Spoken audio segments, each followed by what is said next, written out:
read Amergan's song, which is the poem that the Druid Amergan spoke when he stepped foot on Ireland. But Mm, every sentence is I am something, like I am the wind on the mm, sea, I'm a hawk on a cliff, I'm a lake in the plain. So it really spoke to this idea of the druid or the animistic practitioner as a shapeshifter, mm, or someone whose identity is not fully fixed. So I thought mm, it was a good poem for transformation. And it's also the only thing that I have that I think might have been a prayer mm. before Christianity. So it's become this really important, it's been a recurring piece in my work because it's the only thing that I can find that it feels like a prayer Yeah. that maybe got turned into a poem as time went on. Welcome to KnotWork Myth and Storytelling. This is the show where ancestral wisdom meets the modern imagination.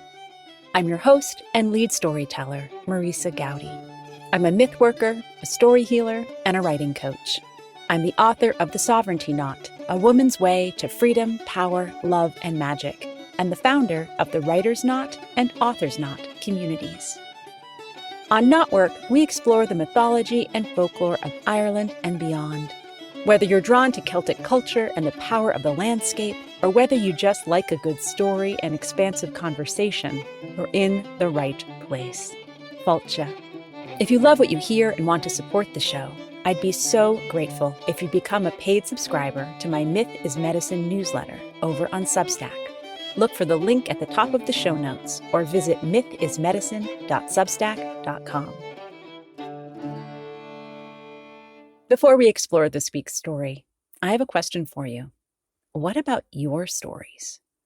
Whether it's a book project that wants to be birthed, deep, authentic writing to support your business, or a personal creative project you can't quite name yet, I'm here to support you through the entire writing process, from the initial ideation stage to the crafting of narrative and beyond. If you're ready to write memoir, or a chronicle of the spiritual journey, or a book that explores healing, nature, and the power of imagination, as well as the toughest truths of today, call on me. I walk beside you as you uncover the story that only you can tell. I'm a confidant who supports you through the challenges, and I'm your champion who will offer the nudges you need to get the words on the page. And yes, we hold space for the mythical and the magical all along the way. Visit my website, marisagowdy.com, to learn more about my writing coaching services and set up a free 30-minute consultation. Season 6, Episode 15, A Mythic Journey Through Wicklow and Kildare with Rónán Ó Raghallaigh. As part of our Mythworkers and Culture Makers series, Rónán joins us for what is essentially a mythic travel log of the places he knows so well in Wicklow and Kildare. Following his collection of stories, we take you into a deep dive conversation about spirituality and art and identity and the processes of decolonization in real time. Before we ask Rónán to start his story, let me tell you a little bit about him. Rónán Ó Raghallaigh is an artist and researcher from County Kildare in Ireland. He received an MFA in Contemporary Art from the National College of Art and Design in Dublin in 2021, and has exhibited his work in solo and group exhibitions in Ireland and internationally. Working through painting and performance, Rónán's practice engages with pre-Christian Ireland as a means for contemporary post-colonial action. He visits sacred sites and researches their archaeology, history, and folklore, providing a spring for new work. Paintings are made in the studio, while performances on site are filmed or live. He is relearning the Irish language and uses it during performance, for work titles, and in written texts interwoven with English and his vernacular dialect. Rónán's work is a constant act of remembering and cultivating alternative ways of being in response to colonialism, Christianity, and industry. Storytelling and ritual become a practice for befriending our environment, considering identity, and encouraging healing. Well, I am so excited to welcome Rónán onto the podcast today. And as is our way on KnotWork Storytelling, we'll first ask the story to speak for itself, and then we'll explore all the ways that it resonates through our lives today. So with that, Rónán, will you tell us the story? I want to tell you a few stories relating to my local environment, my local topography and geography. I'm from a town called Naas in County Kildare, and at the moment I'm really interested in this intersection of real places, especially sacred sites, pre-Christian sacred sites, the folklore that's imbued in them, and also the Lug Anamnacha, which means the Irish place names. So through sites, through places, I'm learning my own folklore and my own language, a kind of a remembering process. So I'm going to take you on a tour of my local area and we'll go through a few stories as we go. I'm going to talk about the state of the places as they are today, because unfortunately a lot of them are in kind of precarious states and are sometimes inaccessible or destroyed. And I think that's also important to remember when we go to these places that they're not always as protected as they should be. So I'm going to start with the word Kildare because that's one of the first things I even remember learning as a kid in school. Kildare comes from the Irish Kildare, which is Church of the Oak. So if you ever see Kill in an Irish place name, it usually means church, and Darach is the oak tree. So that's one of the first things I learned as a child. It's one of my first memories of a sense of place and a meaning and a history. Kildare town is well known for its cathedral, which St. Bridget built. Some people kind of speculate that there might have been a sanctuary for the goddess Bridget, who's a separate entity, but also just the oak tree is known for being sacred in Ireland in the pre-Christian times. So we can speculate that the Church of the Oak that St. Bridget built, there's some memory of a pre-Christian sanctuary, whether it was for the goddess Bridget or for the oak tree itself. If you go just outside Kildare town, there's a place called Allen. There's the Bog of Allen, Allen Wood.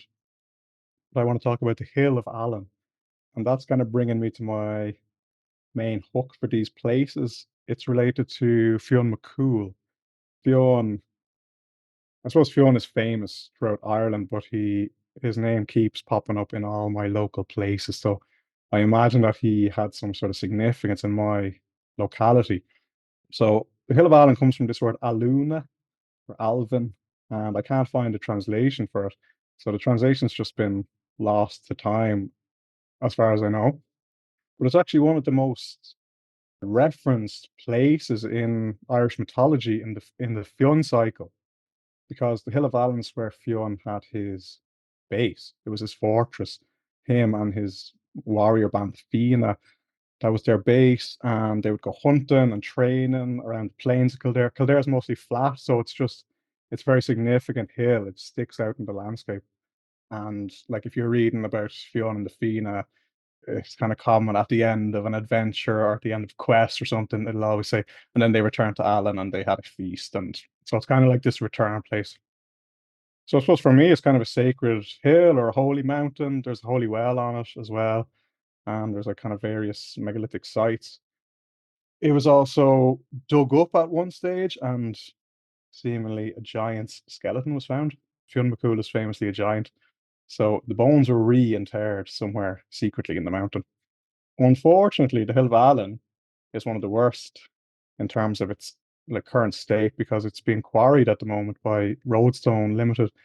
They have a 50-year agreement with Kildare County Council, which started in 2008, so they have another 30 years.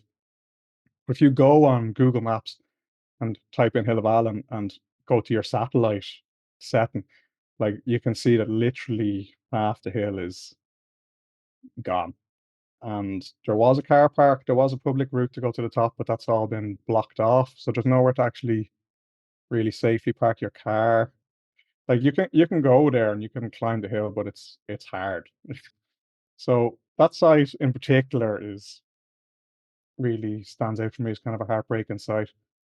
Just the fact that as well, like I didn't mention the Kildare and Wicklow are in the east side of the country. They're not well known as places with like mythological past. You know, we might think of Sligo or the Ulster cycle, you know. So it was an opportunity to have that in Kildare, but instead it's been quarried and the mythological part of it's been left behind.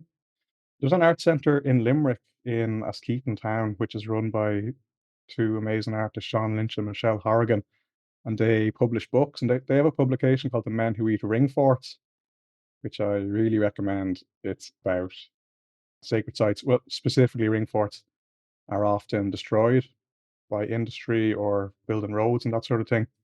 But they mention the Hill of Allen in it, and there's this anecdote that like Fionn's bones have now been removed from the mountain, ground up, and that's what our roads in Ireland are made with. So Fionn McCool's bones have been paving our roads for the last few decades. And there's this whole thing about Fionn being asleep, that he's going to wake up again. So I wonder what will happen when he does.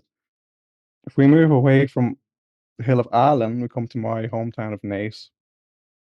And Naas was kind of an interesting one for me in terms of getting interested in the Lug Anamnacha, because when I was growing up, we were taught that Naas in Irish is Nás na Rí, which we were told means meeting place of the kings. And historically, the kings of Leinster did meet there. But there's no Irish word Nás for meeting place. There is a word Nask, Nasc, which means like a connection or something like that. But it's a bit of a stretch. And I've just found out recently through Monumental Ireland, who have great posts online about Irish myth and history, that in the Dinshanicus, which is what we call it, the lore of place names, which was written in medieval Ireland, so like a mythic telling of the geography of Ireland. It says that the god Lu had a wife, so I guess she was a goddess, and her name was Nás. And when she died, where she was buried was named after her. So Nás na Rí might actually just be Nás, the place named after the goddess of the kings, where the kings met. And yeah, I got very interested in this because it kind of hints at like forgotten histories. Nás isn't mentioned in the Book of Invasions or the Tán or Fionn cycle. It's kind of like this forgotten goddess. It also hints at kind of like contested histories because a lot of people in the town weren't really willing to accept that mythological story because they just wanted to be meeting place of the kings, and they don't want to have to change how they interpret the translation of the town. Now it's on signpost just as Amnas, which ironically that was the first ever mention of the place. It was just called Dún Nás, which like the fort of Nás or Nás. So it's actually gone back full circle. So that particular one got me really interested in these Loganamnica and how they can teach us about history and myth and contested histories. Once you go outside Naas, you come across a place called Punchestown, which is Baile Funche Oscuelga, which I cannot find a translation for. So, like Aluna, it's been lost to time. But Punchestown is well known for having a horse racing course. And in a farmer's field beside the racecourse is a 7 meter high standing stone, which I believe is the highest or the tallest standing stone in the country. It's huge. And we call it the Long Stone. But in kind of vernacular culture, we sometimes call it Fionn's toothpick. So Fionn McCool, like I said, he's a giant. He was on the Hill of Allen, his fortress, after a hunt, and they were having their feast. And after the feast, he needed to pick his teeth. So he picked up this 7 meter long stone. If you ever see it, it's very sharp. So he started to pick his teeth and hurt his gum. So in a fit of rage, he threw the stone from the Hill of Allen and it landed in Punchestown, and it's been there ever since. Just again, in terms of like the state of it today, it's on like a farmer's private land. There's no car park and there's no sign. I've never actually stood beside it. I've seen it from the side of the farm. Yeah, it's not actually accessible to the public, really. Now we're going to go further east into County Wicklow. My mom's from Naas and my dad's from Wicklow. So you go past Blessington town, which is Ballycomeen in Irish, which is the town of someone's surname was Comeen. You go north up through Manor Kilbride, which is Kilvrija, so similar to Kildare, so the Church of Bridget, and up to a mountain called Sea Fingan, just on the border with Dublin, just south of Tala. There are four peaks on this mountain, and each peak has a cairn, but one of them is well known, and we call that Seafin. There are a lot of Seafins all around the country. It's a very common name, and they all have variations of the same theme. So Sea Fin translates as the seat of Finn or the seat of Fionn. And it's kind of its own like local version of the Hill of Allen. It's the same story. It's like Fionn and the Fianna have their base there and they go hunting in the surrounding valleys. And when they're finished, they go back up here and they have their feast. It's also said to be a portal to the other world. And when it was excavated, there were no findings inside it. So that might suggest that, yeah, maybe it was purpose built as a magical place rather than a like functional burial site. It's a really beautiful place, really powerful. The roof is now caved in, so there's a hole in the roof, and you can get in through the hole. You're not supposed to. So it's kind of actively being destroyed all the time because even when every time you climb up, you're kind of your feet are disturbing the stones of the cairn. And the mountain itself is amazing. There's all these beautiful streams that just flowing down it. It's just water is just coming up out of the mountain at all times. But and it is forest. When you see it first, you think, oh, it's such a beautiful forested place. But when you look at the trees, they're all Sitka spruce, which is a non-native tree, which makes up the majority of forests in Wicklow and around the country. It's mostly used for industry, so it's good for forestry and logging. But the problem is that there aren't many native trees there. There's no variety of trees, so it kind like people call these Sitka spruce monoculture forests ecological deserts. Animals don't go there, and the ground ends up being full of carbon. So again, it's kind of the same thing. It's like this amazing, powerful place, but there's a bit of a sadness there as well, or there's something not right. Anyway, I'm going to take you back to the N81, which is the national road from Dublin, from Tala down through Wicklow down to Carlow. So as you go south from Seafin back through Blessington, you come across a village called Hollywood, which in Irish is actually Killeen Cuiveen, which translates as the little church of Cuiveen, who's Kevin, Saint Kevin. He's the saint who set up the monastery in Glendalough. And Hollywood is where you start a pilgrimage path called Slí Cuiveen, the Way of Kevin. So it's impossible for me to tell or to know, but sometimes I imagine that there was a pilgrimage path there in pre-Christian times, or that Glendalough was somehow used by Fili or Druids or pre-Christian spiritual practitioners. And it is a really amazing, beautiful path as well to spend time on, and feels quite reflective knowing that hundreds and thousands of people have walked along this path for centuries to go to Glendalough, which is a beautiful, rich valley. When you go past Hollywood or Killeen Cuiveen, you come across a place called At Graney, which in Irish is At Grania, which could be possibly translated as the field of the sun. And there's a well-known stone circle there called the Piper Stones. And the story there is that people have heard the music of the fairies at this stone circle, or the music of the fairies can be heard here when the wind blows through them.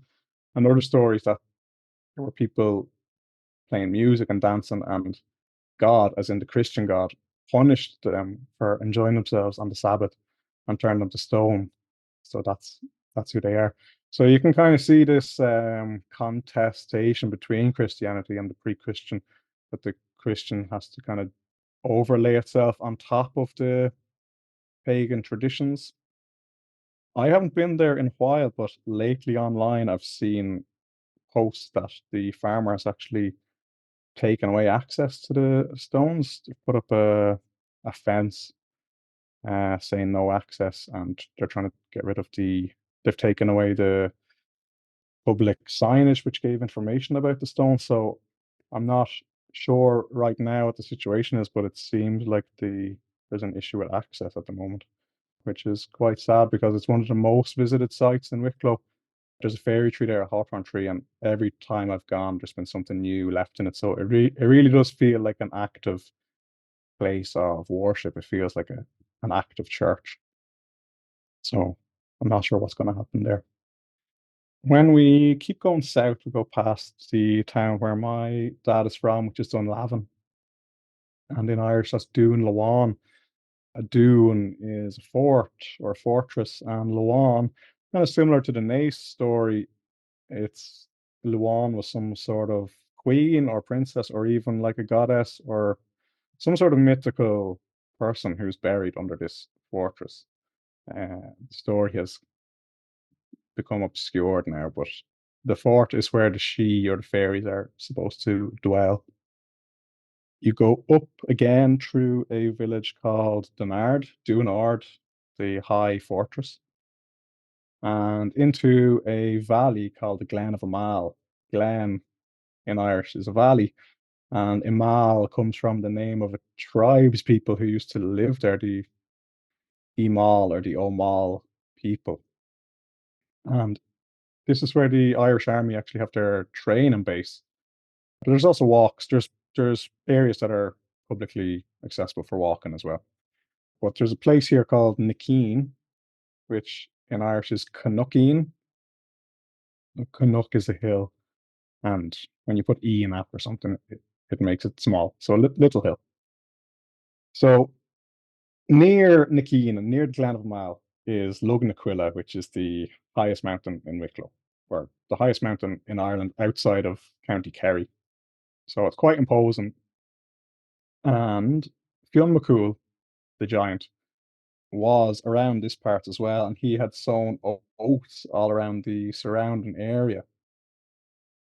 And he was on Lugnaquilla one day, admiring his oat planting, and saw sheep at Canuckeen eating his crops.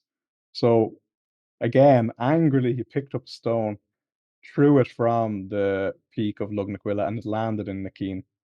And it's standing there today. So it's an Ogham stone, but the story is that the Ogham itself is Fionn's fingerprints from when he threw it. If anyone doesn't know about Ogham, it's an old alphabet in Ireland that's based off the Latin alphabet, was invented by the god Ogma or Oma, and every letter corresponds to a tree. So we mentioned the oak tree is Darroch, so the letter D is oak, Darroch. And this particular stone says Maquinili, Mackie Nili, which is MacNeil, basically the sons of Nile. So possibly some sort of territorial marker or something like that. But it's a really beautiful place. Not many people go there. It's quiet, it's quite remote, and yeah, well worth a visit.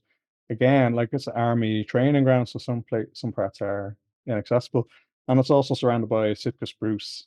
There are some deciduous trees and native trees, but mostly Sitka spruce. So we're running into the same issue in all these different places. And the last place I want to bring you is further south again, just near the town of Baltinglass, which Oscuelga is Balach Conglas. Balach is your way or your path, and Conglas is, I'm not totally sure, but Conglas might have been the name, or I've also seen it as Cuglas, but some sort of warrior who was hunting a boar in the area. So it was his way of his hunt. And while I was just Googling this morning, someone was telling me that he was a warrior of the Fianna, so possibly I'm not sure, but maybe we have more Fionn and the Fianna action around this area. But there is a hill to the east of Baltinglass. Baltinglass is surrounded by hills. It's one of the richest places in the whole country for ring forts. There's a ring fort on almost every hill. On one of the hills, there's a stone circle. This particular area is called Bowley Carrageen, which comes from the Irish Boolia and Carrageen. So Boolia, this is kind of like Manchán Magan's book, 32 words for field. This is one of those words. So Boolia is a field that you bring your cows out to in the summer to graze. That's the specific meaning of that word is, so say like summer cow pasture, and Carrageen means little rock. So it's the summer pasture of the little rock. So immediately the Loganum tells you what was happening in this area. The rocks themselves, this is a stone circle. It's lined up with the winter solstice. So in the winter solstice, I can't remember if it's the morning or the evening, but the sun shines through. There's an obvious entrance of the stones. Overlooking Bowley Carrageen is Cadine Mountain, the flat-topped mountain. And when you're standing in the stone circle, looking at the mountain, whatever way the heather or the peat or the grass or the soil, whatever way it's formed, you can see a picture. If you use your imagination, you can see two people. It looks like there's two people in the mountain. So the local story is that that's Fionn and his wife, which I assume is Sive. We call the stones the griddle stones. So every morning they come down from the mountain to Bowley Carrageen and they fry their breakfast off the stones. So I always have a lot of fun imagining what they might be eating for their breakfast. Something fried anyway, if it's griddle stones.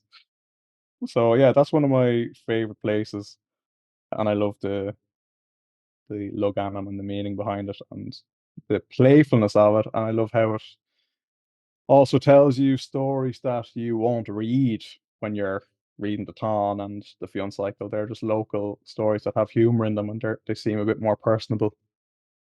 Again, Bowley Carrageen, private land, no car park, no sign. There is a path, but you have to kind of find it yourself. Surrounded by Sitka spruce trees, so no deciduous trees in the area, no oaks, ash, whatever. So again, this same issue in all the places. So that was the end of my tour. I thought it'd end with a nice, positive, and fun place. Oh, Ronan, thank you for this. What a fabulous blend of the raw material of myth itself and, this very important commentary on the way in which we're using and misusing the land Mm. right now and everything in between. That was just, well, I want to get on a plane right now and say, okay, Ah, where are we starting? And I'll meet you in how many days yeah, will it yeah. take? I'll And give you the real tour. Yeah. oh, thank you for just getting us bringing us in so close and really inviting us to see, well, so much of what matters, like how we Yeah. interact with these spaces today, what's possible, what we can know, what we can dream, what it inspires us to imagine, all the way to, thinking about what Fionn had for breakfast. I mean, Yeah, yeah. oh, Oh, wow. thank you. Yeah, thank you. Gosh, there's so many places to go with this. And, because you're part of our Myth Workers and Culture Makers series, I know that for you, it's both about being in the land and with the land and experiencing it.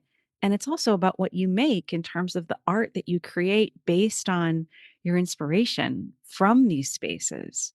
So I'm wondering if you want to talk a little bit more about if any of these specific spots really have stuck with you and been with you and informed other things that you've made and are imagining you might make. Yeah, well, the reason I go to these places is for my own personal practice, Mm, but also for inspiration for my artwork. yeah. So I'm working on a series of paintings at the moment, and every painting is the result of a site visit. So that's how this started. So the series is Kildare and Wicklow are the base, but there are other places like Sligo and Slieve Gullion in Northern Ireland and Lochgar, Stone Circle in Limerick, and even Sweden and Italy and Greece were involved as well. So in terms of how they inspire me, something that I'm really interested in is visionary ritual and trance work and channeling and accessing the unconscious or the usually inaccessible parts of our consciousness. So like I first got really interested in modern art. You have surrealism where artists were trying to access their unconscious. So it's very secular. They're using Freudian theories and they were using different methods, like automatic drawing. So you just let your hand wander on the page. And then if you go further into the 50s and 60s, you have abstract expressionist painting in New York where artists were using their body and there's like a chance aspect, like Jackson Pollock in New York was the drips are there's an aspect of chance. So there's all these sorts of rituals recorded. Imbas where you eat the meat of a specific animal and chant over a stone, and then you go into a sleep and get like a vision from the gods. There's all these sorts of things like reading the future in the flights of birds or in the rustling of leaves, or Fionn McCool sucks his thumb, and that's potentially something to do with the hand. There was some sort of ritual for this, or like using the hand or the fingers as like a memory aid. Like the recurring thing is like lying down with your eyes closed in a dark space, whether it's inside or else going out to the wilderness. And there's just kind of these unexpected things like putting a stone on your stomach, um, which I still haven't figured out the reason for.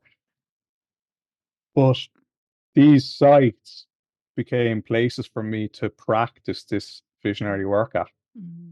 So it started off naturally. Like I mentioned the Piper Stone Circle. That's probably the one that's the one that sticks out in my mind because that's the one that I've been to the most. I spent the most hours at. It's my local one, and like I said to you, it's the one that people go to the most. So it really does feel active.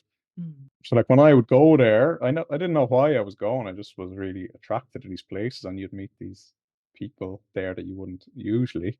But you go there and someone would be meditating or someone would be lying down or yeah, it was a place for people to have their own time. So it was a natural thing for me to start doing was to start going to these places for my own time out or meditation time. And then as I got interested in this whole thing about chance and automatism and channeling, and then I started learning about imbas, I started to be interested in the idea of channeling places. So I would perform these meditations in the places. And that's what I've been doing the last 3 years in a very formal and conscious way. So I go to the places, sit for a while, and basically just sit still and close my eyes, and whatever images come to mind, sometimes it'll be quite intense and quite powerful and kind of surreal imagery, and sometimes it's less so. And sometimes, like with the likes of Seafin, the roof's caved in and it's a really popular place for hikers, so it's not always possible to find a quiet space. So it depends on the place, but basically, like I would allow myself to have images come to mind. And usually it's kind of dictated by the place itself and also the stories. And a lot of the places, I suppose, I would have a personal connection to as well.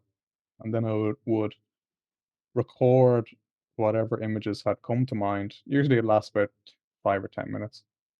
Record that just in my notes on my phone, and then they become the basis for a painting.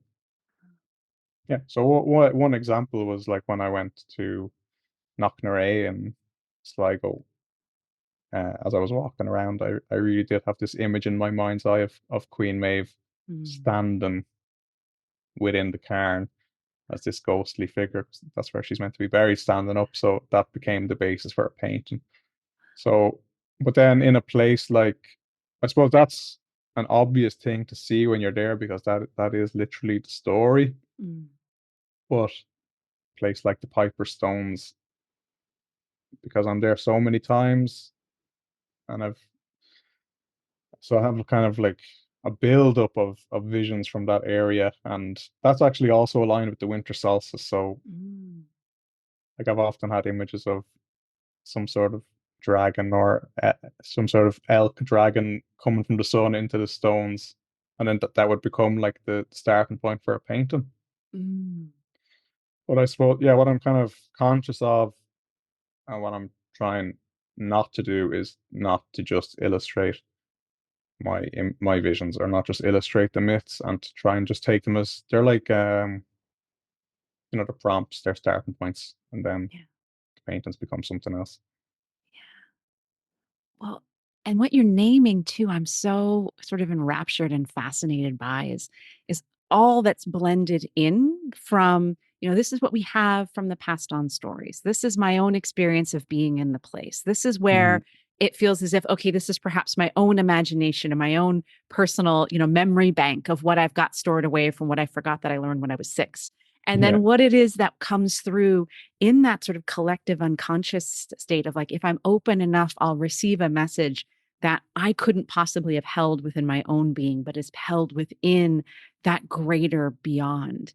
And, that's just so close to what I'm so fascinated with. And that I feel like it's my own work too, is to keep engaging with what I'm hearing you saying with the all that's possible and really like naming it as saying it is channeling. It's not yeah, just, isn't the human mind such an amazing organ? And because I feel like, we get reduced down to that as saying, well, no, just human consciousness is just very expansive. And the other side is, no, the all that is everything you walked us through over time and space. And who knows about the great story of the sun elk that no human eyes were there to see. Like, it's just so inspiring, and it just feels like it, even as you kind of pull us into these greater, more expansive ways of knowing, it's also deeply anchoring. So thank you for it just feels like a gift, just being able to sort of sit in this set of possibilities and potentialities that you offer to us. thanks. Yeah, they do.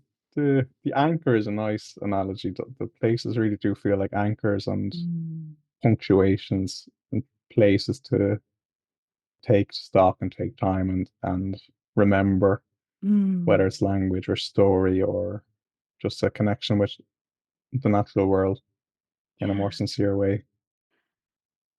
And that reminds me of something you had said too, where, you mentioned how the Piper Stones have drawn you back personally so often, but I think you Mm, said something around how they have a special potency because they are visited by others and they're still held within the contemporary consciousness. And I know, Finn is a hiker spot, so it's not necessarily quite the same spot for pilgrimage. So sometimes we try to get deeply meditative and then you realize there's people out with their dogs and it's kind of hard That's to be happened to in me many times up there.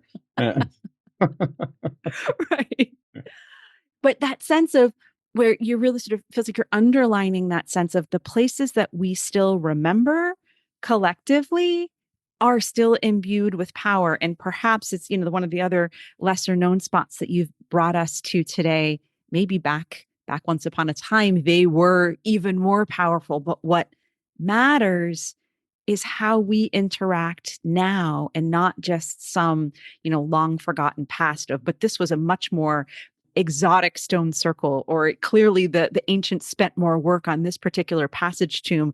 That's just a single standing stone, but that's where people are drawn now. And there's some Yeah. interesting play there.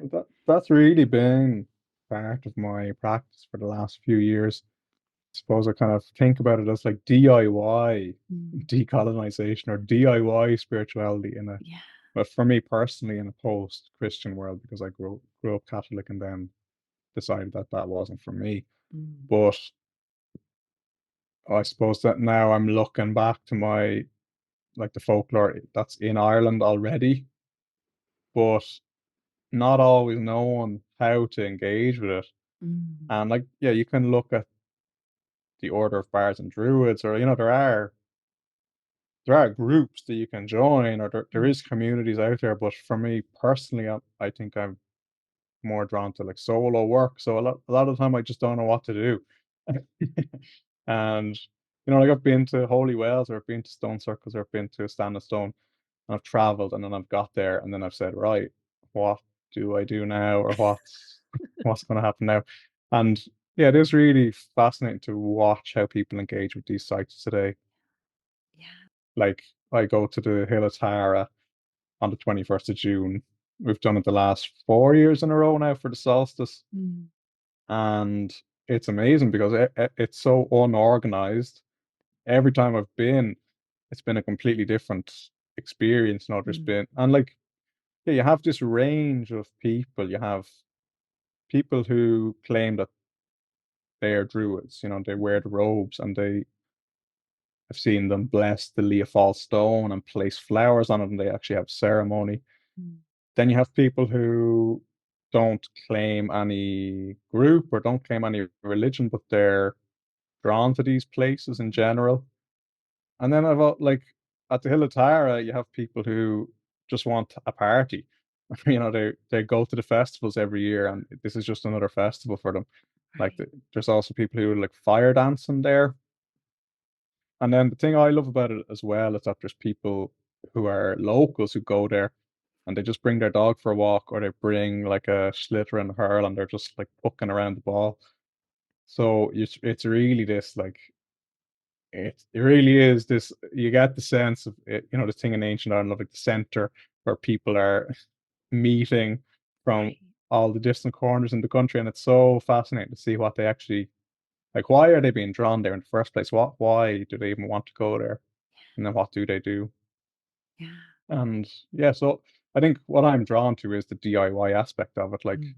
doing yoga there, or chanting, or meditation, or a druidic ritual, or just walking your dog are all valid. Yes. That sense of, in some ways we're recovering from the rituals of the church and what that Mm, did to us and our more immediate ancestors. And, did too is an interesting way of putting it. But I think it both offered solace and wonder, and also a lot of being held within the strictures of somebody else's organizing way of this is the only path to the divine. And then there's also that sense of wondering what did Imbus Ferocity really look like? mm, What did that mean to eat the meat? And why did Patrick decide to outlaw it? What was it yeah. about it that was so frightening? And that sense of where we're always in this dance between releasing that which we know, reaching for that which we can wonder about, that desire to reclaim a something, and then also that really the urge for the free form that says, I don't know, I just know I need to go today.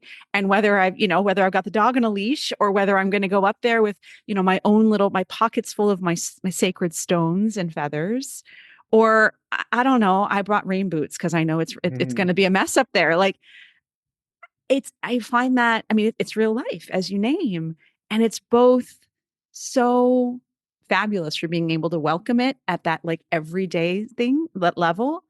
But I think you and I might share too, this sort of, whether we call it a craving for the numinous, or just that desire to say, oh my goodness, I'm so grateful to be just rooted into the earth beneath my feet. And that is good. And that is more than good. And also, could I have a slightly transcendent experience today? ah. That would be really cool. Yeah, well, I've often wanted a very transcendent experience, but I was trying to be humble. Yes, ah. very. But yeah, sometimes the days where I've just went with tea and a picnic have Yeah. been just as memorable. Yeah. And like I live in Dublin at the moment, so I get the craving every now and then, like I need to go Mhm. to Wicklow to. Yeah. It's kind of a reset button, maybe. Right. Right. Well, since Yeah. we're on the topic of ritual, and since we're just around the time of Bealtaine, I would love to just explore with you a little bit around your decision to create your own ritual around sort of rebaptizing yourself. I know that was 4 years ago on Bealtaine. I was able to watch the video on YouTube, and I'd love for you just to talk a little bit about what drew you to create that ritual and how it continues to resonate for you now. Yeah. Well, it's funny that we've just mentioned the post-Christian world, or because I actually called it's an artwork. It was my first ever piece of performance art. That's called Bealtaine Baptism. So it was using a Christian ritual as a framework Mm. to actually get myself out of Christianity in a funny way. But it was in 2021 during the COVID lockdown, and I was doing my master's at the time in a course called Art in the Contemporary World in NCAD in Dublin. So I was doing the master's remotely for the year and writing my thesis about a German performance artist called Joseph Beuys, who visited Ireland and Britain many times. He was interested in the Celtic world, and he incorporated it into his performance practice. The piece I was writing about was called 7,000 Oaks, where he planted 7,000 oak trees in the city of Kassel in Germany, and each tree had a basalt stone beside it. So it was kind of this obvious reference to what I've been talking about, Kildare, Church of the Oak, but also the basalt stone of the Giant's Causeway, this volcanic stone, which is also linked to Fionn McCool, actually, because Fionn built the Giant's Causeway. Anyway, that's what I was writing about. And my whole my whole research practice, my writing practice, my art practice is based on decolonization. And through speaking with my supervisor, we kind of ended up at this issue of like, what does it mean to write a thesis employing like a decolonizing methodology if you're still going to use like standard English and the conventions of the academic, like art history, the history of art history itself, to just engage with that blindly. Like, is there a way to maybe disrupt it a bit? So I had this whole thing about my voice, and over time, kind of got to this conclusion that I had to have some sort of shift in my identity. And it was kind of like, this is during COVID, so I kind of decided, well, if I'm really going to be, if I really want to talk about like Irish myth and Joseph Beuys and the oak tree and really decolonize myself, I have to become a druid. That was the idea. And like, I'm not going to join the order of druids or anything like that. I'm just going to proclaim myself one, which is a bit cheeky. But like, my reasoning was that the druids, like, no one can really ever be a druid the way they were historically. So why can't I just proclaim myself one? It's as good a way as any. So that was the idea, but that actually turned out to be the lesser. There was this unconscious thing going on. So I decided that I had to write in phonetic or vernacular speech. So like, I'd been reading Flann O'Brien at Swim Two Birds. He actually like writes in phonetic Irish speech. And I said, right, I'm going to write my thesis in that voice. And that became, the Druid's voice. So it began as this sort of alter ego. It was a way for me to be a bit more rebellious or to break the conventions. But then I said, like, my English name, Rónán Ó Raghallaigh, I said, like, I can't have this name anymore, or that can't, my name has to be in its original Irish form. That's a way to decolonize myself in a very personal way and very immediate. So there was a great artist called Brian O'Doherty from Roscommon, and during the Northern Irish Troubles in 1972, there was Bloody Sunday in Derry when 13 civilians were shot dead by the British Army. They're peaceful protesters. So he, as a response to this, like a protest piece, he has a piece called Name Change, where he changed his name to Patrick Ireland, which was kind of very on the nose, but it was purposely on the nose. He said he wanted it to like take the stereotypes, the paddy, and also like just the word Ireland itself was kind of contentious at the time. He's like, he knew it would annoy, say, the likes of the British Army. So he actually hosted a ritual and he changed his name to Patrick Ireland as a protest against occupation in Northern Ireland. Mm. And when the Good Friday Agreement was signed in the 90s, he held another ritual where he buried Patrick Ireland. He said Mm. Patrick Ireland had served its purpose. Right. So I was really inspired by this because like Brian O'Doherty's work isn't overtly about myth or ancient religions or anything, but I saw it as a sort of a shamanic or animistic or just a Mm. ritual of like a lot of rituals we go through are for change. Yeah. And it's a common thing you might hear of like an animistic practitioner of like as a shapeshifter or taking on a different identity. So that's what gave me the confidence to say, right, I'm gonna proclaim myself a druid and I'm gonna change my name. So at Samhain Halloween, I said to my parents, in 6 months' time at Bealtaine, I want you to re-baptize me, Mm. and I want you to take away my English name and I want you to give me my Irish name. And they kind of laughed about it, thought I was joking. It went on for a while, like months passed, and I said, Bealtaine's coming up, so we're gonna have this family ceremony, remember? And they said, "Oh, are you serious about this?" I said, "Yeah." Like, and they were kind of resistant. And Mm. anyway, at the end, I said at dinner one night, I said, "You didn't give me a choice in my baptism as a baby, so I'm not giving you a choice in this." So that that that somehow convinced them. So Mm. I don't know what lockdown was like for you, but for us, there was this rule of like, I can't remember what it was now. You're not allowed to go 5 kilometers away from your house or something like that. Mm. But anyway, so it was that time. So we went on a hike to Glendalough and I had my water bottle with me. And it was like the week before Bealta and I said, well, we need holy water for this ceremony. So we were walking along the river of Glendalough and Mm. I bent down and filled the water bottle. So yeah, it was all just happened naturally. Yeah. And yeah, once the 1st of May actually came, yeah, I just said to my family, like my parents were there, and I also have 3 sisters and a brother, so there were 7 of us in the house. Mhm. And yeah, in the morning, I just said, like, we're gonna have a ceremony, and I want you to give it the respect or the seriousness that we also gave to our confirmations and communions. Like, I want you to dress up, and this is a real thing. Yeah.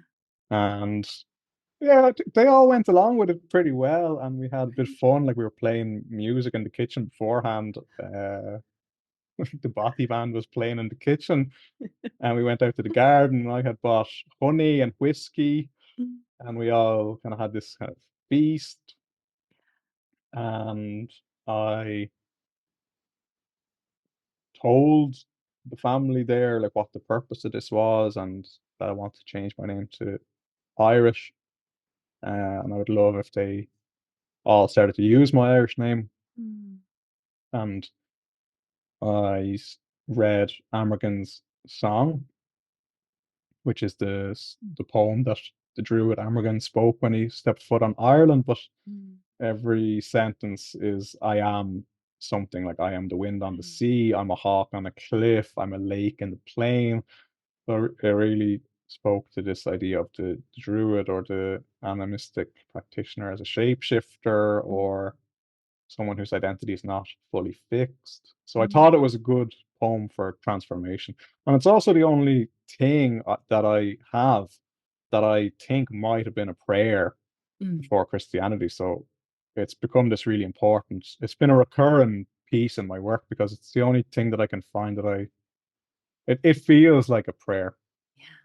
that maybe got turned into a poem as time went on. Right. And then I had my Bowron drum and I played that. And then my parents both re-baptized me with this water that I'd gotten from Glendalough. They both Mm. rubbed it on my forehead and they both said, like, yeah, you're no longer Rónán Ó Raghallaigh, you're Rónán Ó Raghallaigh from now on. Mhm. And that was pretty much it. We all clapped and cheered and went about our day. It was all very casual, but Yeah, well, it was beautiful, and I'm Yeah.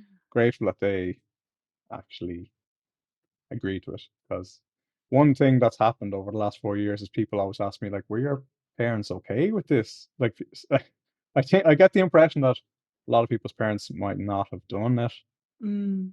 and it really taught me the power of ritual because I didn't really think about it as much as maybe I should have because like to actually change your name is a huge thing. And I have never done it by deed poll, so it's not Mhm. official. So it's coming back to this kind of DIY Mm. thing. Right. It's a pain, really, to be honest, to change your name to Irish because, like, my argument that is that it's not a name change; it's a name translation. It's the same name, just in a different language in its original form. But the Right. like, according to say, like, when you're going through the airport, your Mm. passport, they want it as it is. Any changes is deemed like they can't let you through or something. So Mm. it's not as and there's no in Ireland, which I thought was I never knew about. I never knew this until I've actually gone down this rabbit hole. Is that like there's no system in place in Ireland for the government to recognize your Irish name. Mm. They just view it as a name change. So they want you to do a deed poll. There's no system where it's like, well, if your name is Ronan O'Reilly, like we accept Ronan O'Rahilly Yeah. because we're in Ireland and it's our official language, and the only reason your name is in English is because we were colonized in the first place. Like there's not it's just like, oh no, sorry, that's the wrong name. So it's been a fascinating journey. Yeah. And it's been funny as well because it took a long time for me to introduce myself as Ronan Mhm. rather than Ronan, even though it's a slight change of pronunciation. But like my friends from home would kind of laugh about it, or it's kind of like, oh, who do you think you are now? Adding that That's not no fada one in there. no one ever said that, but that's what you'd Right. be thinking to Right. yourself. And Yeah. then the thing about the druid was really funny because this is where I learned the power of ritual. Is that I Mm. suppose it kind of convinced me of magic. It's not always like doesn't always have to be potions and spells and all. It's just simply saying something can make it real. Yeah. So people would start introducing to me to their friends and say, "Oh, my friend Ronan is a druid. You have to meet him." Huh. And it just spread like wildfire. So like people were coming up to me saying, "Oh, here you're a druid," and like, "What do you do?" And could you marry me and my partner, or like Right. all this sort of stuff. To the point where I actually had to a year or so ago, I had to say like, look, uh, I think the druid thing has been less important as time's gone on. Mm. I've kind of let that go. Then it Mm. was really about the name change Mm. and a Yeah. way to shift identity. And yeah, I don't think I would be able to make the work that I've just been talking like we've been talking about, going to these places and doing channeling. And Mm. I think it was a psychological thing. I had to have this shift in identity to be able to make the work that I want to. So yeah, Wow. Well, four years ago this week. yeah, and that story just feels like it lands our conversation so beautifully. It weaves in all the pieces of thinking about, that personal decision that says I must, and then that desire to weave in your family. And oh my good, I'll post the video with our show notes because I'm just in love with all of the O'Reillys or the O'Reillys, depending on how they want to name themselves. They're still O'Reilly, but I might They're still convince them. O'Reillys, yeah. Yeah. But that sense of inviting people to join you in ritual and the honesty around like, and it's awkward. We don't know how to do this. How do we all Yeah. stand around in the garden when everyone should be, I don't know, staring at their devices Yeah. like normal people during the pandemic? And then even all the way to as you're mentioning, the real way it's difficult to change your name and you get you're hitting up against the system. It just sounds so much like in the same way like you're off to a sacred site and then look there's a new fence, or look Yeah. there's a stand of Sitka spruce that are you know just part of the commercial logging system right smack in the middle of interrupting the sacred.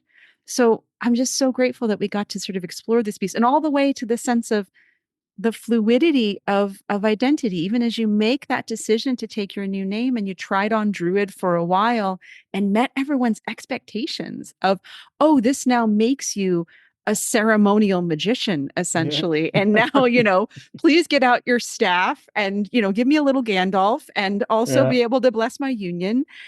And that ability to define it on your own terms. It says, no, for me, Druid is to go and sit in ceremony in my own sacred, quiet way in these different places and feed these spaces and be fed by them. I'm so grateful for this journey at all the pieces you've taken us to visit today. Thank you. Oh, thanks very much. Thank you. Yes.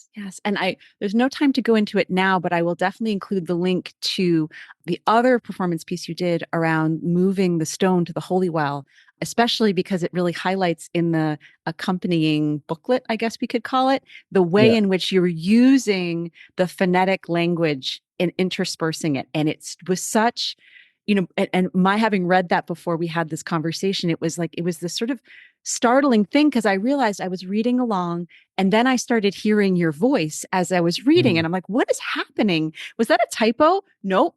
THE is spelled DE. And then it kept going. And it is so effective and really affecting. And especially as you're sort of bringing in, and again, I'll share this with the listeners, but that sense of looking to what you can restore from an ancient past, and then this modern museum system language and what they've kind of done with various Irish artifacts and more. But again, we could have a whole other conversation about that. So maybe you'll have to come back another time and we'll just do that too, if you don't mind.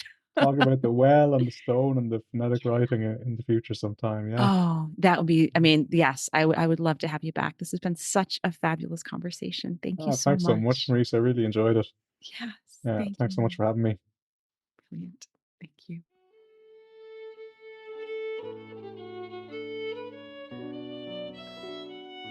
Thank you for tuning in to KnotWork Myth and Storytelling.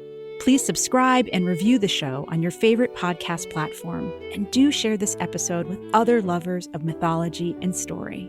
By the way, everyone is a lover of mythology and story, even if they've forgotten. Creating this show is a labor of love, and your support will help me continue to craft and share stories throughout this season and beyond. Please consider becoming a paid subscriber to my newsletter, Myth is Medicine, over on Substack, where you'll find new writing and conversations each week. You can find out more about my writing, my book, our online writing communities, as well as how to work with me as a writing coach at marisagowdy.com. Gratefully, I live, write, work, and record this podcast on the ancestral lands of the Munsee Lenape tribe, whose name means original people. Music on this show is performed by Beth Sweeney and Billy Hardy.